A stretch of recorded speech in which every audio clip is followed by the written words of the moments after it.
देवियों और सज्जनों, मेरी बात पे विचार करिए, फिर कथा में चलेंगे, क्योंकि आज हम कथा में कुछ संतानों की चर्चा करने वाले हैं, इसलिए मैं आपको पहले से सावधान कर रहा हूं। संतान पालना मुश्किल काम हो गया। क्यों हो गया मुश्किल काम? 50-60 साल पहले भारत के घरों में बच्चे आदेश आधारित सिद्धांत पर पाले गए। इसको अंग्रेजी में कहते हैं इंस्ट्रक्शन बेस्ड थ्योरी। 50-60 साल पहले, उनमें से कुछ लोग बैठे होंगे, घर का कोई एक सदस्य, दादा हो, पिता हो, बड़ा भाई, आदेश देता था और सबको पालना था। कोई चांस नहीं था माना करने का। आदेश आधारित सिद्धांत पे संतानें पाली गई और योग्य भी हो गई।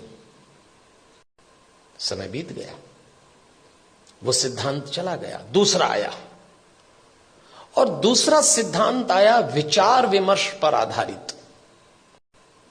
इसको डिस्कशन बेस्ड थ्योरी कहते हैं।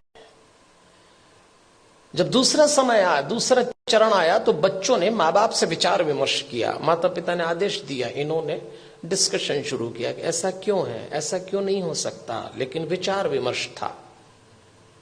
और विचार विमर्श करने वाले बच्चों ने अंत में कहा कि बात समझ में तो नहीं आ रही, पर आप जैसा कह रहे हैं मान लेते थे। वो समय भी चला गया। फिर भारत में तीसरा चरण आया, और यह आया डिबेट बेस्ड थ्योरी का। इसमें बहस शुरू हुई। मां बाप ने बोला नहीं और बच्चों ने बहस की नहीं। बिना बहस के तो कोई काम निपटा ही नहीं। मां बाप ने कहा प्रणाम करो, क्यों करें?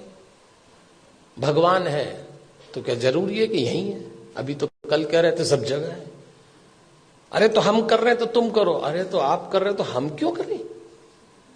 भगवान आशीर्वाद देंगे इसलिए प्रणाम करो। तो प्रणाम नहीं करेंगे तो क्या आशीर्वाद नहीं देंगे? अब 2 सवाल उनका जवाब। अरे भाई, प्रणाम करोगे तो आशीर्वाद मिलेगा। अगर प्रणाम करने पे आशीर्वाद देता है तो फिर भगवान किस काम का? आप एक काम बोलिए, वो बहस शुरू कर देंगे।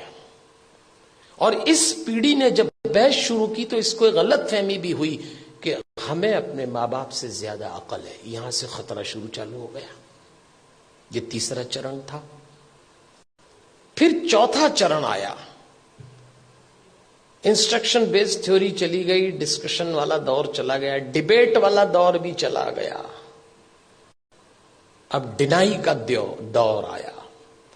मां बाप ने बच्चों से कहा और उन्होंने इनकार